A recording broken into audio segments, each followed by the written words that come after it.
Good evening. It's Tuesday night. Tomorrow is the early signing day for football. A couple weeks ago, we had the signing day for other sports.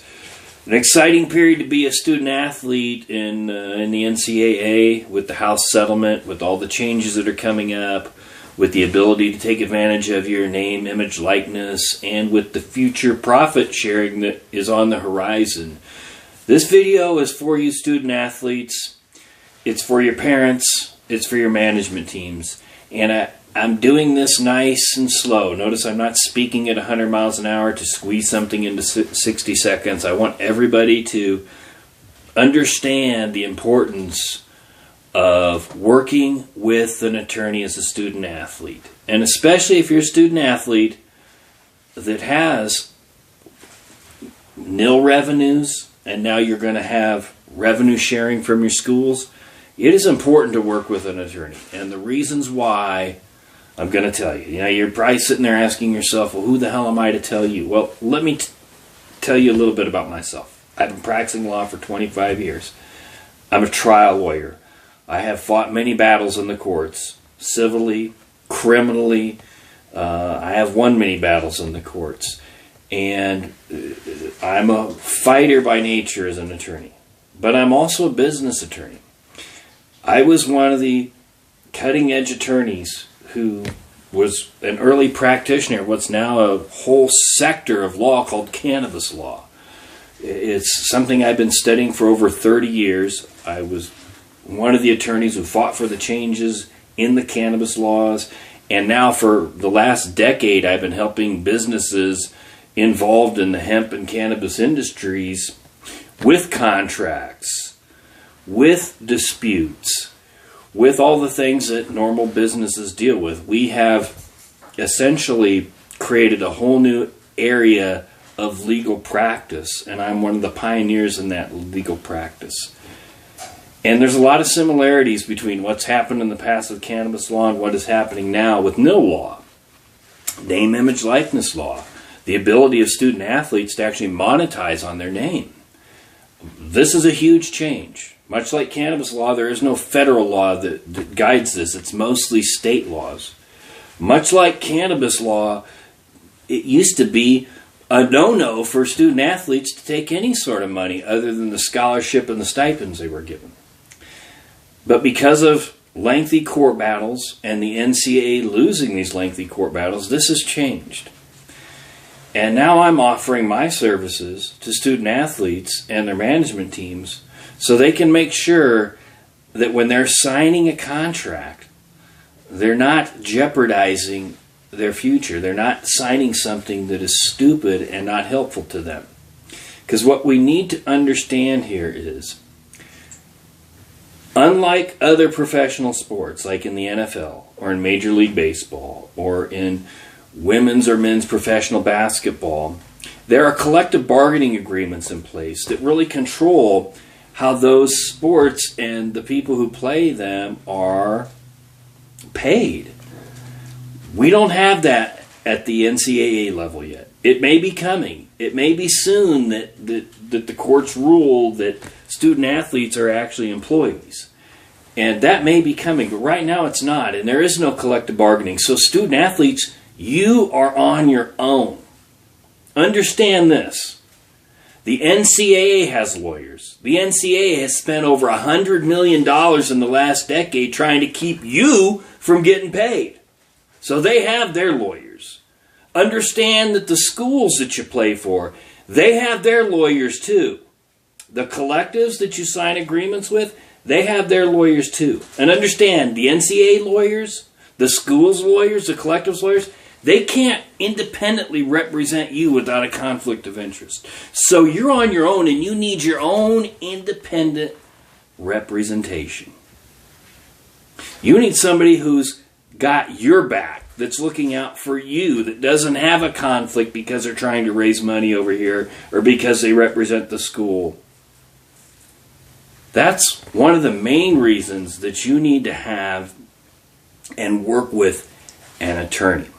And this might not be the case for non-Power 5 schools. Understand, I'm a sports agent and an attorney in Nebraska and Oregon understand the University of Nebraska and the University of Oregon are very progressive and active with their athletic programs, and they will continue to be in this new landscape. And understand that those two schools are a lot more scrupulous than other schools out there. So I am very blessed to work with universities that tend to really look out for their student athletes. But they still have their own interests that they're looking out for, and you have your own interests that you're looking out for.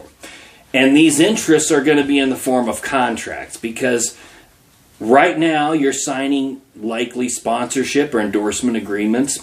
You're likely potentially marketing merchandise, which would require some agreements, might require some business formation. You might be making appearances. You might be hosting events. You might be hosting camps and offering your services. These are all legitimate ways in which you can market your name, image, and likeness, and that you'll be making money. But these all require agreements and contracts. That they should. You shouldn't be doing any of these things without agreement or contracts. We've seen even this year an example where a student athlete transferred, thought they were getting some money, didn't get the money, and then had to leave a few games into the season because people aren't signing agreements. Well, that's changing, should change, and no student athlete should be signing anything without talking to an attorney first. Now, when you sign these contracts, understand they bind you, and the language in those contracts binds you to certain things. You need to know what that means before you sign that. You need to have an attorney go over that. Somebody who's been trained, somebody who, like me, is experienced. In the cannabis world, we didn't just get to go to textbooks and look how to draft contracts. We had to make our own contracts. We had to negotiate our own contracts and our own terms. We had to make terms that were specific to certain states and their state laws. So much like this, NIL law has specific state laws that have to be followed.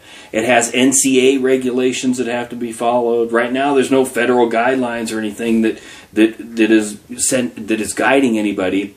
So it's very complex, and these contracts, you have to make sure the language isn't going to somehow make you non-eligible. It could affect your eligibility, so you got to make sure all the clauses and all the language in there are appropriate. And what's happening now is a lot of student athletes are just simply signing on with an agency and having a sports agent. And you have to ask yourself, what qualifies that sports agent to take 3% or 2%, or I've seen some as high as 5% or even higher of your earnings as a student athlete? They better have some good qualifications to do that. I'm a sports agent and an attorney, 25 years experience litigating. I'm not, for student athletes, going to be trying to take a percentage of your earnings. I'm going to treat you like any attorney would treat their client. You're going to pay me for my services. I'm not treating you like a personal injury client. I mean, unless you have a personal injury case, and I can certainly do that because I've done personal injury cases as well. But I'm not treating you like a personal injury case. I'm treating you like what you are. You're a business client. What student athletes need to understand, and especially student athletes that are extremely good at their sport, likely going to go on beyond the college level and play professionally, that you are a brand. You are a business. And you need to treat yourself as a brand and a business, and what you do as a brand and a business, because that's how you're going to maximize your earning potential. And some student athletes have some incredible earning potential. And they need to be able to maximize that. And thankfully the courts have allowed them to maximize that. And thankfully the House settlement is going to allow them to maximize that in the future. But when you're doing so, ask yourself, would any business go forward without having an attorney that represented them, that looked over their agreements and their contracts and consulted with them about what they should or shouldn't do? The answer is no. So this is what I leave you with. As a brand and as a business, please, for God's sakes, don't just go sign these agreements. Don't just have your agent look over these agreements, unless your agent happens to be like me and an attorney. And frankly, you need an experienced attorney to do this too, because this is such a complex area of the law. You need somebody who's used to dealing with highly regulated areas of the law, used to dealing with very complex business areas to help you, because you are a brand and you are a business and you want to maximize your earning potentials.